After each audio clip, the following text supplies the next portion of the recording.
I want you to imagine that you are driving down a massive, sun-baked Texas highway. Like, let's say it's I-35. Oh, yeah. We've all been there. Right. And it is late April 2026, so the bluebonnets have been, showing off on the medians. The weather is finally getting that real warmth to it. It's that perfect spring weather. Exactly. And you've got the windows down. You are just cruising. Memorial Day is just on the horizon. So you're starting to get into that whole summer mindset. Yeah, the pool parties, the barbecues. But then you crest a hill and suddenly you are hitting the brakes, like hard. You are sitting in a complete dead stop traffic jam. Ugh, the absolute worst feeling. Right. And here's the weird part, the part that makes you lean out the window and try to look ahead. There's no accident. Wait, really? Nothing? Nothing. There's no construction. There are no sirens. It's just this massive sea of cars, and everyone is gripping their steering wheels, staring at the car next to them, completely terrified to merge. I see where you're going with this. Nobody wants to make the first move, The road is totally clear ahead, but the collective anxiety has just frozen the entire interstate. It's a very visceral feeling, that phantom traffic jam. Mm-hmm. It perfectly captures the underlying psychology of hesitation. Right. It's not a lack of vehicles on the road, and it's certainly not a lack of people wanting to get to their destination. It's just this collective, unspoken decision to, well, just halt. Yeah. Everyone is essentially waiting for someone else to prove it's safe to hit the gas. And that exact feeling, that phantom jam, is the most accurate way to describe the North Texas real estate market right now. Unquestionably. Because traditionally, historically, this is the exact moment when the spring real estate market bursts into an absolute frenzy, late April into May. Oh, usually it's chaos right now. Yeah, the for sale signs usually bloom faster and thicker than the wildflowers. Families are, scrambling to close before the school year ends. Right, trying to get settled before summer. But this year, the energy is entirely different. It is eerily quiet out there. We are sitting in that traffic jam. The seasonal rhythms that we have all come to expect.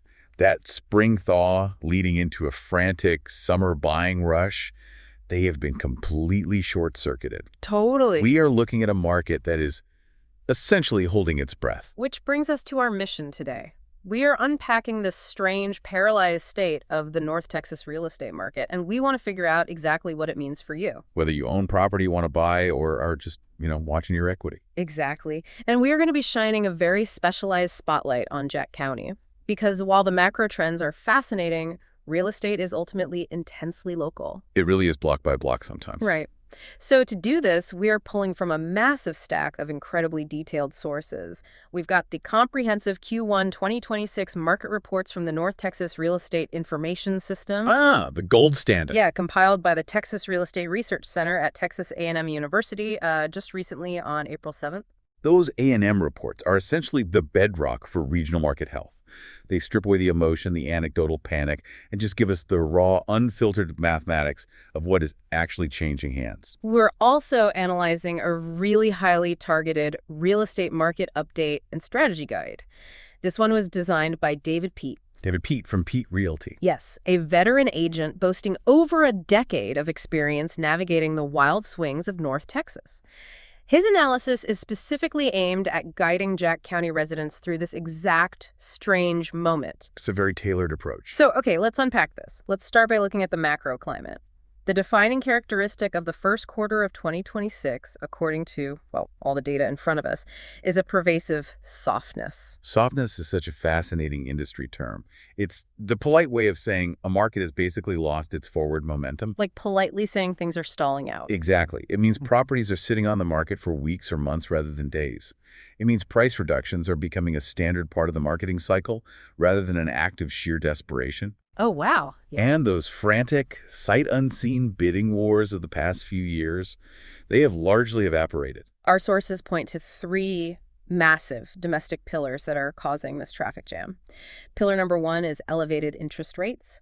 We are seeing a really stubborn trend where rates are moving towards 6% and hovering even higher. Right. Pushing past that psychological barrier. Pillar number two, historically low inventory. There just aren't enough houses to buy. And pillar number three, which is, intrinsically tied to the first two, is the infamous lock-in effect. Ah, yes. The golden handcuffs. Yeah, this is where homeowners absolutely refuse to sell because they are clutching onto those historically low-rate mortgages they secured back in 2020 or 2021. It's the perfect storm of stagnation. And the mechanics of that lock-in effect are crucial to understand because it alters the trajectory of entire families. It really does. Think about the math from the perspective of a homeowner who refinanced in 2021 at, say, 2.8%. Which was so common back then. Right. Their monthly payment on a median-priced home is incredibly manageable. It's an asset, a real financial anchor. Yeah, for sure. Now, imagine they have a second child, or they start working from home, and they decide they need an extra bedroom. Okay. If they sell that house now to buy a new one that is essentially the same size, maybe just one town over, but they have to finance it at 6.5%, their monthly payment doesn't just go up. It could literally double. I was running the numbers on this earlier, and it's just staggering. You aren't just paying more for the new house. You're paying more for the privilege of borrowing the money. Exactly. The cost of capital. The financial penalty for moving is so punitive right now that families are literally choosing to cancel their life plans. Yeah, they're staying put. They are putting bunk beds in the guest room instead of moving to a bigger house. They are turning down job offers in different cities because they just can't afford to give up that 2.8% interest rate. It acts exactly like golden handcuffs. You have equity. You have a great rate. But you are effectively trapped in your current square footage unless you are forced to move by a major life event. Like a divorce or a new job. Right, a divorce, a death, a severe financial hardship. And that removes a massive swath of potential inventory from the market. Right. These are people who want to sell, who realistically should be moving up the property ladder, but the math just strictly forbids it. Golden handcuffs holding everyone on that stopped highway. But here is where the Peet Realty analysis threw a total curveball into the mix. Yeah, this was interesting. Because, we understand the interest rates, we understand the low inventory, but David Peet's report highlights a surprising external factor contributing to this local paralysis. He brings in the global perspective. He does. He explicitly points out that unrest in the Middle East is building a tangible sense of paralysis among market buyers right here in North Texas. It seems disconnected at first glance. Right. My first instinct when reading that was, how does a conflict thousands of miles away make someone in Jack County decide not to buy a house? But when you start tracing the lines, it actually makes a terrifying amount of sense. It requires looking at the global supply chain of fear. And, when we talk about geopolitical unrest and looking at this purely through an economic, impartial lens, totally stripping away the political complexities, what we are fundamentally talking about is uncertainty. Okay, yeah. Markets absolutely despise uncertainty, but consumers despise it even more. Right, because if I'm watching the news and seeing instability in a region that produces a massive portion of the world's energy, my brain immediately goes to the gas pump. And that is the very first domino. Unrest in the Middle East historically triggers immediate volatility in global energy markets. Because everyone is bracing for a shortage. Exactly. Investors start pricing in potential disruptions, which spikes the cost of crude oil. But it doesn't stop at the gas pump. Right, because it ripples out. A spike in oil prices directly fuels inflation across the entire economy because it costs more to transport every single good you buy. Oh, wow. The lumber for new construction, the appliances for a renovation, the groceries on your table, it all gets more expensive. So if inflation fears reignite because of global energy prices, the expectation is that the Federal Reserve will have to step in. Correct. They look at that inflation data and say, well, we can't lower interest rates now. We have to keep them elevated to cool off this inflation. Which loops right back to our first pillar, the 6% mortgage rates. The global unrest essentially guarantees that the local interest rates won't be dropping anytime soon. It's all connected. But there is a second layer to this, a psychological layer that Peet is touching on. Buying a home is the largest, most consequential financial transaction most people will make in their lifetimes. Yeah, it's a huge deal. It requires you to sign your name to 30 years of debt.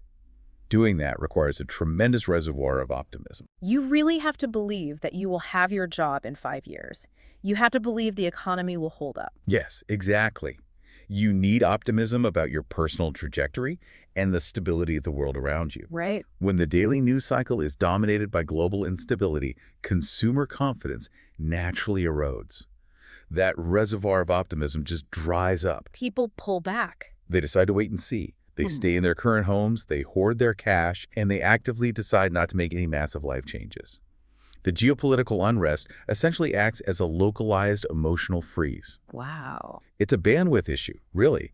People simply don't have the mental or emotional capacity to take on massive financial risk when the macro picture looks so volatile. It's that exact fear of merging into traffic when you don't know what's up ahead. You just grip the wheel and stare straight forward. Perfectly said. But if we are looking at this paralyzed market, we have to recognize the flip side of that freeze. If we connect this to the bigger picture, the distinction is vital. A paralyzed market is fundamentally different from a dead market. A dead market implies a structural collapse. Like, it implies that nobody wants to live in North Texas anymore, that the major corporations have packed up and left, that there are no jobs, no population growth, no underlying economic engine. But we know from every demographic metric that the exact opposite is true. People are flocking here. The population of Texas is still booming, the job market remains robust, people are still getting married, families are still growing, life is still happening. The desire for housing hasn't evaporated at all. Exactly. What we are witnessing is the massive, silent accumulation of pent-up demand. It's like winding a toy car backward, tighter and tighter. Every month that someone decides to, wait and see, another coil gets wound tighter in that spring. David Peet's phrasing in his strategy guide captures this perfectly. He describes the market as waiting for the dam to break. Right. The water, the pool of willing buyers and eager sellers, hasn't disappeared. It hasn't evaporated into a dead market. It is just pooling up, getting deeper and heavier behind this artificial barrier of 6% rates and global uncertainty. The pressure is building every single day this paralysis continues. Yes.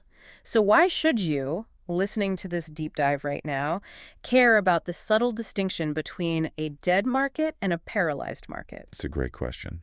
Because understanding that difference is the absolute key to timing your own financial decisions. If you look around and incorrectly diagnose the market as dead, you give up. You get complacent. Yeah, you let your house fall into disrepair, you stop saving for a down payment, you check out. But if you recognize that it is merely paralyzed, your behavior changes entirely. You prepare. You get ready for the dam to break. Preparation is the only rational response to a paralyzed market.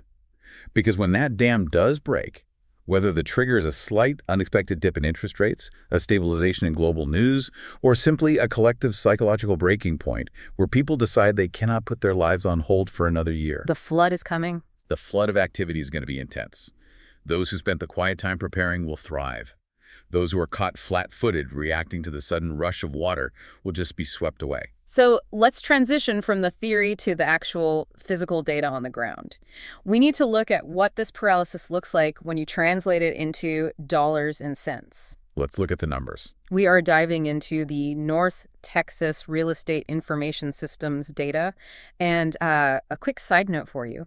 If you want to immediately establish credibility when talking to a local real estate professional, or even just sound like you know what you're talking about at a dinner party, you have to know how to pronounce the acronym for this database. This is so true. It's a dead giveaway. It's spelled NTREIS, but our sources explicitly point out that locals pronounce it NTREIS. NTREIS. Right. The last syllable ends in a rus sound, exactly like the word rust, NTREIS. It functions as the ultimate local shibboleth. If you walk into a brokerage and say NTREIS letter by letter, or try to pronounce it NTREIS, everyone in the room instantly knows you're either new to the area or relying entirely on internet research without local context. Good to know. Okay, so looking at the NTREIS Q1 2026 Market Watch report, the county-by-county price volatility is absolutely staggering. It really is. We aren't talking about gentle, expected seasonal dips like the kind of 1% or 2% shifts you see in a normal, healthy market. We are talking about pure whiplash. It's giving people vertigo. Let me read off some of these year-over-year changes for average prices, comparing Q1 2025 to Q1 2026. Let's start with Collin County. A major suburban hub. Right. Collin County is usually a massive, reliable engine of suburban growth. But in Q1, they were down 7.2%, bringing the average price to $438,250. A 7.2% drop in a county with the sheer volume and historical relentless appreciation of Collin County is incredibly significant. Yeah, that's huge. That isn't a rounding error. That represents hundreds of millions of dollars of collective equity evaporating on paper. It shows that even the most robust suburban markets are bowing under the weight of these interest rates. And as you move out from the immediate metroplex, the numbers get even steeper. Anderson County dropped 14.7%, down to an average of $285,000. Wow. Boss County took a massive 18.4% hit, pulling their average down to $200,000. Brown County is down 5.9%, also landing at the $200,000 mark. Callahan County dropped 5.3%, down to $232,000. That's a sea of red. But then you turn the page to Clay County. Clay County plummeted an astonishing 51.2% year over year, dropping all the way down to a $100,000 average. A 51.2% drop. Let the gravity of that number sink in for a moment. I mean, if I own a property in Clay County and I wake up, pour my coffee, and read a headline in the local paper that says property values dropped 51%, my immediate reaction is sheer unadulterated panic. You think the sky is falling? I'm calling my agent, I'm calling my financial advisor, I'm assuming a toxic waste dump was just discovered in the center of town. And that panic would be entirely rational if you take the aggregate data at face value. But to make it even more confusing, you have to look at the outlier. Yeah, the outlier is crazy. Look at Coleman County. In the exact same economic climate, under the exact same interest rates, facing the exact same geopolitical headwinds, Coleman County actually rose by 10.2%, pushing their average up to $137,500. Wait, really? It went up? Yes. So this raises an important question. How do we reconcile this? How can neighboring or demographically similar counties have such violently divergent trajectories in the exact same 90-day window? It completely defies logic. It implies that half the state suddenly became a desolate wasteland while the other half became a utopian gold rush. Exactly. But that obviously isn't what happened. No, it's not. The key to understanding this whiplash, the mechanism behind these terrifying statistics, is volume, or rather the severe unnatural lack of volume. The traffic jam again. Remember our highway traffic jam metaphor? When only a tiny, sporadic trickle of cars is managing to squeeze through an open lane, the speed of those 2 or 3 cars dictates the average speed metric for the entire highway. Oh, I see.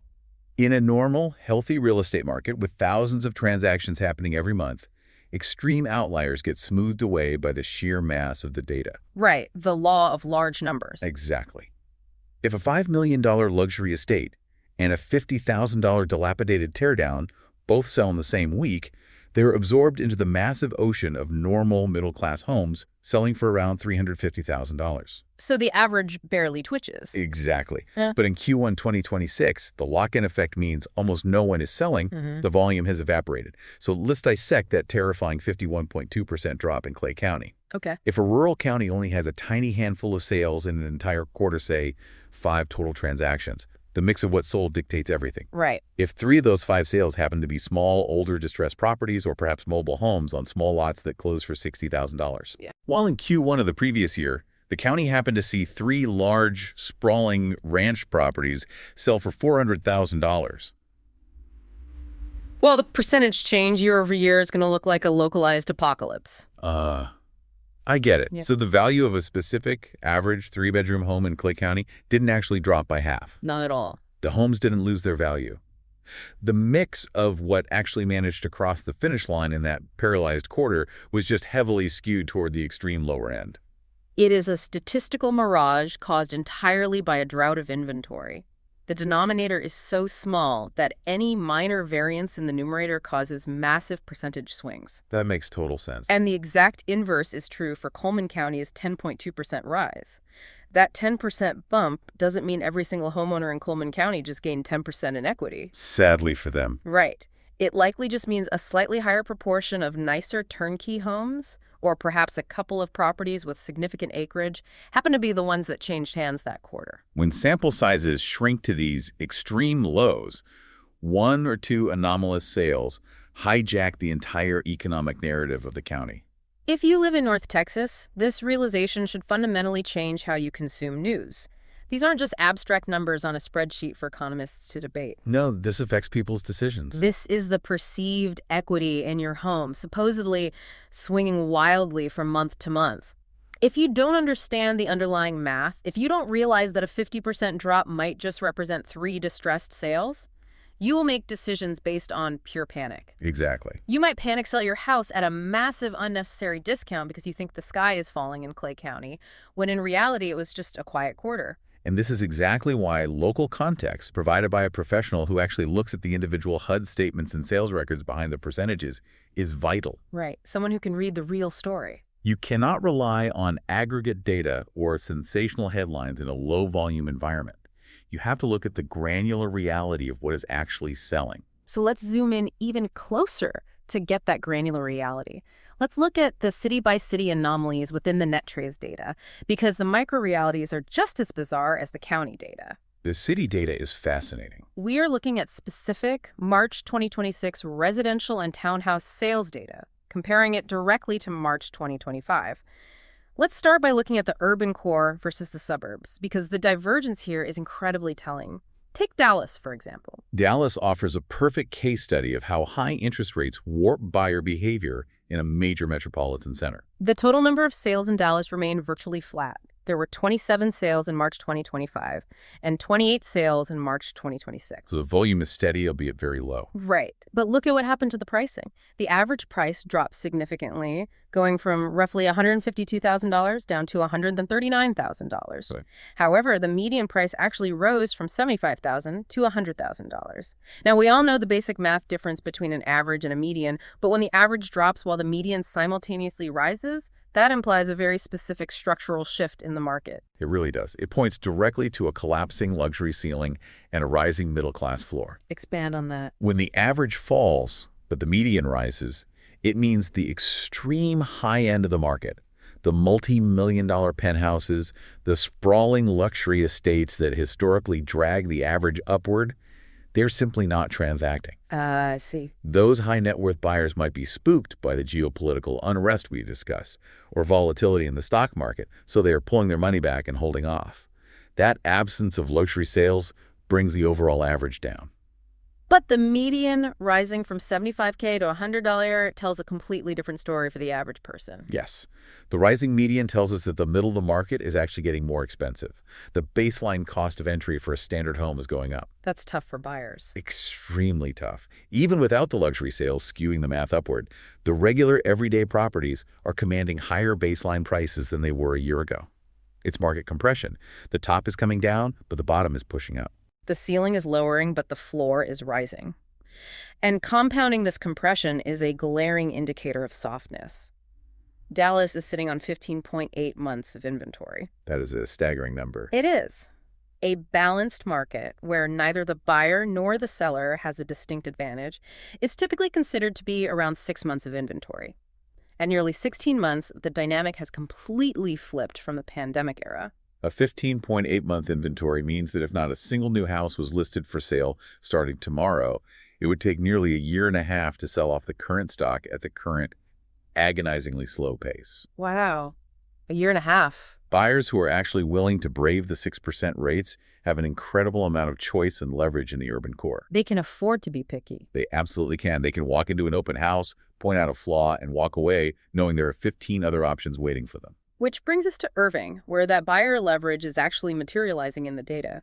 Sales in Irving dropped from 15 down to 11. Average prices took a hit, dropping from $466,000 down to $403,000. That's a noticeable dip. It is. But the really key metric here, the one that signals a profound shift in power, is that properties in Irving are selling at 91.9% of their list price. That 91.9% figure is the sound of the market softening in real time.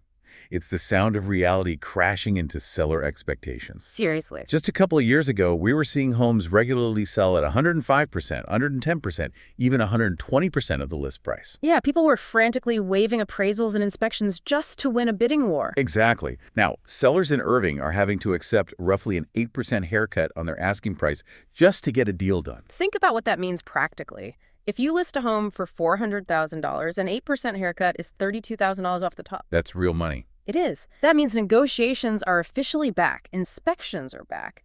The buyer, though heavily burdened by the high interest rate, finally has a seat at the negotiating table. They can demand a new roof. They can ask for closing costs to be covered. They can negotiate repairs. The seller is no longer the dictator of the transaction. They are a participant. Mm-hmm. And if a seller prices their home based on 2022 comparables, they're going to find themselves sitting on the market for months. Just stranded. Eventually chasing the market down with incremental, painful price drops until they hit that 91% threshold where a buyer finally feels they are getting a concession equal to the pain of their mortgage rate. We have established that the urban core is compressing and softening, shifting power back to the buyer.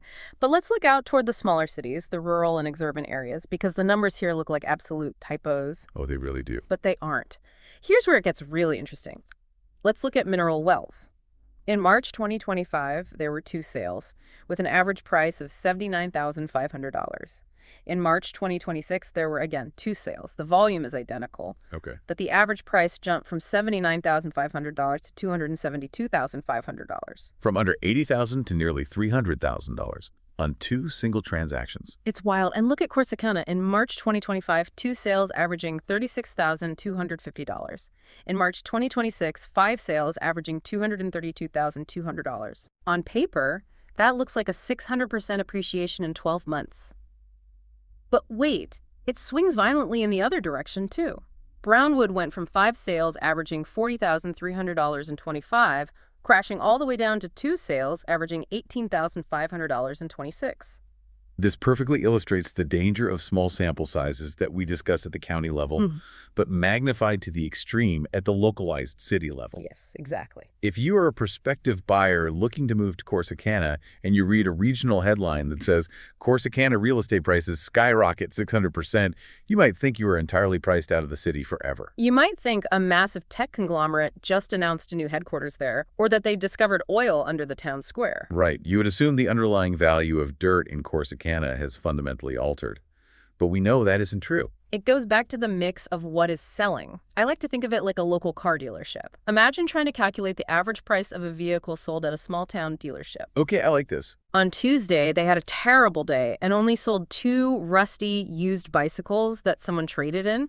The average sale price for Tuesday is $50. Makes sense. On Wednesday, a local business owner comes in and buys a fleet of 5 luxury SUVs. The average sale price for Wednesday is $80,000. That is an excellent analogy. The dealership didn't experience hyperinflation overnight. Exactly. The value of a car didn't suddenly jump 100,000%. They just sold entirely different commodities. And that is exactly what is happening in these small real estate markets. A $232,000 average in Corsicana does not mean every house appreciated 600%.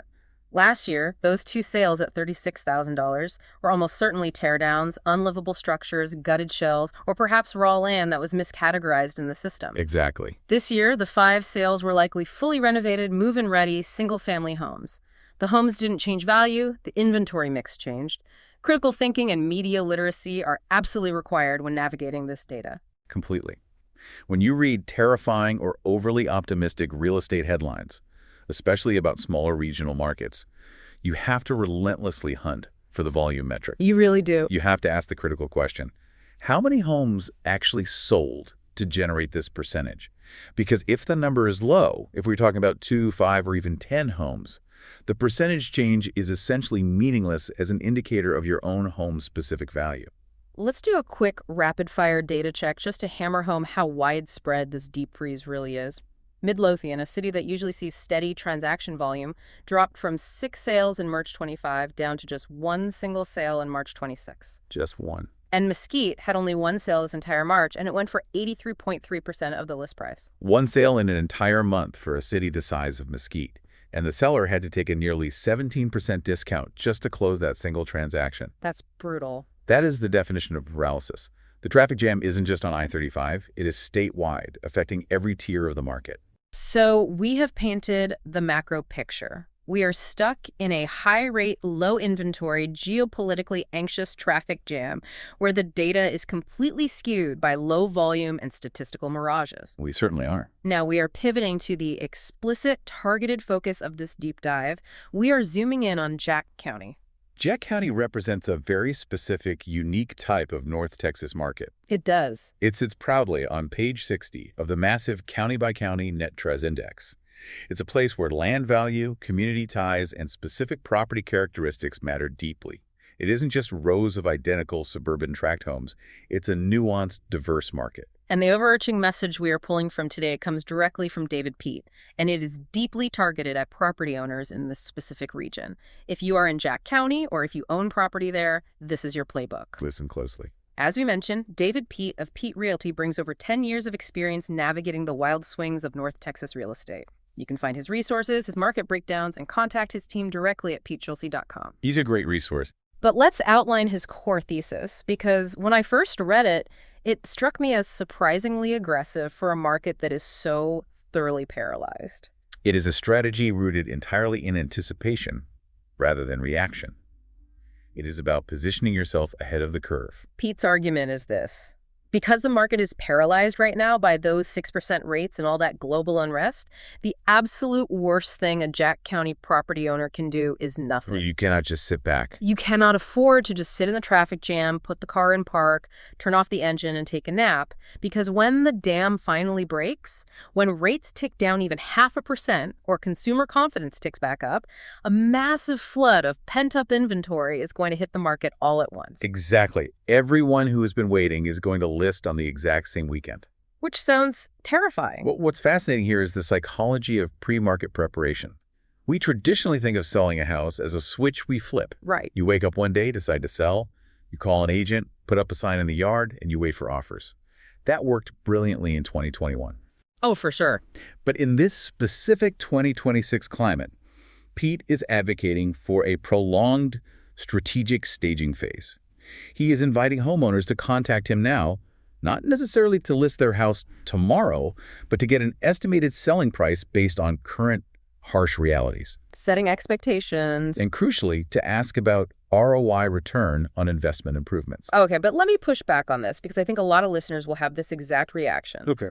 If the market is soft, if we are in a paralyzing freeze and buyers are terrified of high rates and global news, why on earth should I spend my hard-earned money fixing up my house right now? It's a fair question. Shouldn't I just hoard my cash, keep it in a high-yield savings account, and wait it out? If the dam is going to break anyway, won't a rising tide lift all boats? You'd think so. If thousands of buyers flood the market next year, someone will buy my house as is, right? Why spend money on paint and countertops now? It's a completely logical question, and it's the exact reason why expert guidance is necessary right now to prevent you from making a costly miscalculation. Okay, lay it on me. Let me explain the rebuttal, because it all comes down to the fundamentally altered psychology of the 2026 buyer. In a soft, high-rate market, the buyers who are actually out there braving the elements are incredibly, ruthlessly picky. Because they have the leverage, like we saw with that 15 months of inventory in Dallas and the 91% list price ratio in Irving. Yes, they have leverage, but more importantly, it's about their available capital. Because their mortgage payments are going to be so punishingly high due to the 6.5% rates, they do not have any spare cash left over after closing. I didn't think about that. Think back to 4 years ago. A buyer in 2021 might buy a slightly dated house at a 3% interest rate. Because their monthly payment was so low, they had hundreds of dollars in extra cash flow every month. Right. They could use the money they saved on their mortgage to slowly renovate the kitchen themselves or replace the carpets over time. They were willing to buy a project because the money was cheap. That makes total sense. They bought the house and then they built the equity through sweat equity. Exactly. But today, that 2026 buyer is stretched to the absolute maximum just to qualify for the loan. Their debt-to-income ratio is maxed out. Wow. They're scraping together every penny they have just for the down payment and the closing costs. They can't afford a new roof.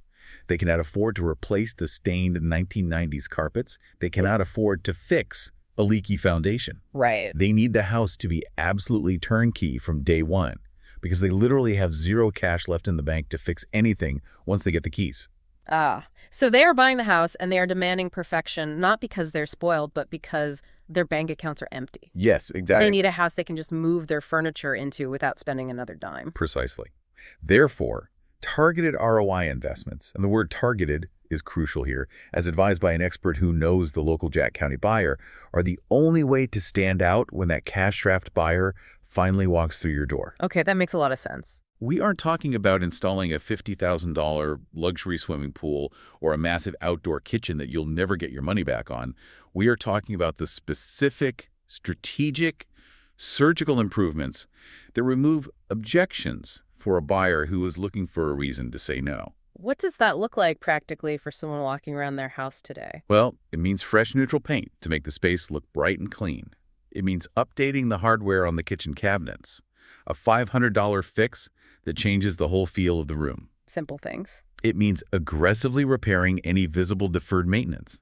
If a buyer sees a water stain on the ceiling, even if the leak was fixed 3 years ago, they assume the roof is collapsing and they walk away because they can't afford a new roof. So if you don't do these things, if you listen to that voice that says, just wait it out and save your money, what happens when the dam actually breaks? When the dam breaks, a massive flood of inventory hits the market simultaneously. Suddenly, that picky, cash-strapped buyer has 20 houses to choose from instead of 2. Yeah. If your house is the one with the dated kitchen, the worn carpets, and the scuffed baseboards, you will simply be ignored. Or lowballed. Or worse, yes, you will be subjected to brutal, insulting lowball offers from investors. You will be the house that sits on the market for 150 days while your neighbors, who spent the freeze preparing, sell in a weekend. Wow. Peet's strategy is about ensuring that when the floodgates open, your property is the very first one the premium buyers want. You have to outsmart the paralysis by using this quiet time to prepare. You use the freeze to sharpen your weapons. So take a moment right now. Look around your own space. If you are in Jack County, or really anywhere in North Texas, look at your property with the highly critical, exhausted eyes of a buyer who is about to sign up for a 6.5% mortgage. It's a sobering exercise. Are there small, strategic upgrades you could make right now during this late spring season to ensure you are at the absolute top of the pile when the market finally thaws? Because the traffic jam will not last forever. Eventually, the cars are going to start moving, and you want to be in the fast lane, completely prepared when they do. It requires a profound shift in mindset. You have to stop treating your property just as your comfortable home and start looking at it objectively as an asset, competing for extremely limited attention in a highly discriminating market. We have covered an immense amount of ground today, and I think we've successfully mapped the contours of this strange moment in time. I agree. We started by exploring a North Texas market that is essentially holding its breath, paralyzed by the 3 massive pillars of 6% rates, low inventory, and the powerful lock-in effect. All of which is compounded by the psychological bandwidth drain of global geopolitical unrest. We waded through the incredibly volatile NTREIS statistics, uncovering the hidden mechanics of how a drought in sales volume can create terrifying statistical mirages. We learned why Clay County's 51% drop or Corsicana's massive artificial surge are functions of small sample sizes rather than true economic collapse or boom. We learned the vital difference between a median and an average price when looking at urban compression in places like Dallas, showing how the luxury ceiling is collapsing while the middle-class floor continues to rise. And most importantly, we unpacked David Peet's proactive playbook for Jack County residents. The market may be frozen, but your strategy shouldn't be. You have to use the paralysis to prepare for the dam to break. The preparation is the insulation against the uncertainty. If you do the work now, you control your outcome later. Exactly. Which leads us to the most important takeaway, the direct call to action from our sources at Peet Realty. If you have absolutely any plans on selling, whether it's tomorrow, next month, or even just in the near future as you eye retirement or a job change, you need to call a local expert first to get ahead of this shifting tide. Don't wait. Do not try to guess what your house is worth based on low-volume, wildly skewed county averages in the newspaper. Get a professional on-the-ground estimate, ask about those crucial, targeted ROI improvements, and get your strategy locked in before the floodgates open. You can start that process right now by visiting peetrealty.com. And as we wrap up, I want to leave you with a final thought to consider, something that this deep dive has really brought to the surface for me as we've analyzed all this data. I'd love to hear it. We've spent all this time talking about the mathematical lock-in effect of low mortgages, the statistical quirks of low inventory, and the very real paralysis caused by global events thousands of miles away. Yeah.